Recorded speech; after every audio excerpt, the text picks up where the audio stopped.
Hi, இன்னைக்கு வந்து பஜ்ஜி மிளகாய் வச்சு ஒரு சட்னி செய்ய போகிறோம். அது எப்படி செய்யலான்ட்டு பார்க்கலாம். அதுக்கு தேவையான பொருட்களை ஃபஸ்ட்டு வந்து பார்க்கலாம். தக்காளி வந்து ஒரு தக்காளி எடுத்து கட் பண்ணி வச்சுருக்கேன்.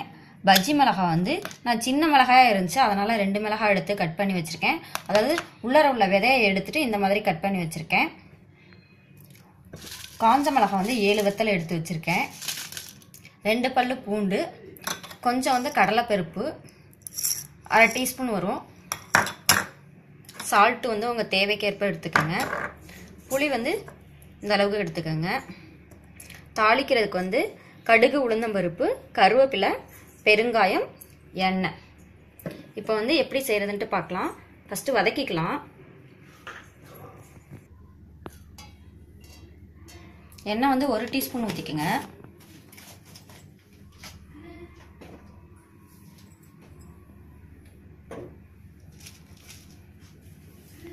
எண்ணெய் வந்து சூடாயிடுச்சு. இப்போ வந்து காஞ்ச மிளகாய் ஆட் பண்ணிடலாம்.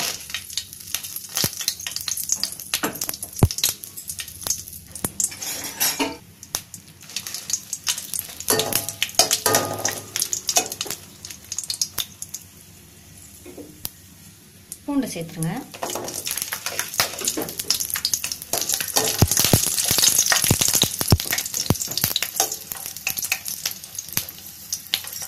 கடலைப்பருப்பு,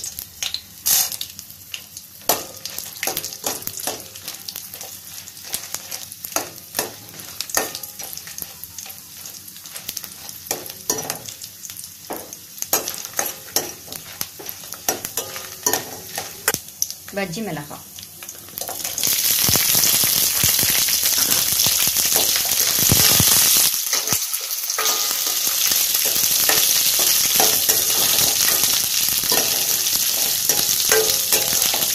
இது நல்லா வதங்கட்டும்.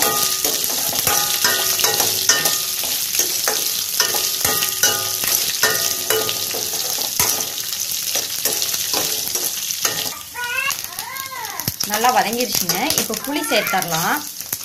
இதே 1 நிமிஷம் வதக்குங்க.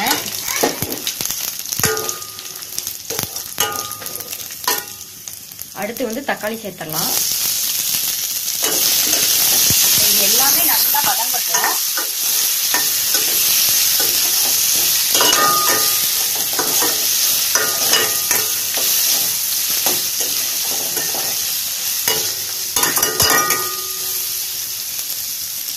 உப்பு வந்து சேர்த்துடலாம். இப்போ இதையும் நல்லா மிக்ஸ் பண்ணிடுங்க.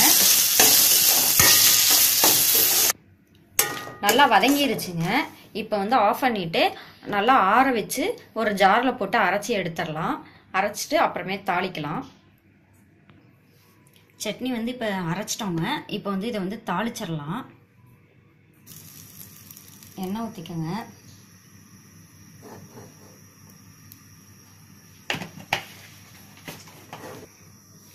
எண்ணெய் சூடாயிடுச்சுங்க. கடுகு, உளுந்தம்பருப்பு சேர்த்துடலாம்.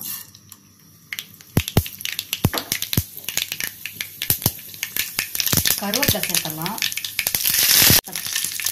பெருங்காயம் சேர்த்துடலாம். ஆஃப் பண்ணியாச்சு. இப்போ இதில் ஆட் பண்ணிடலாம்.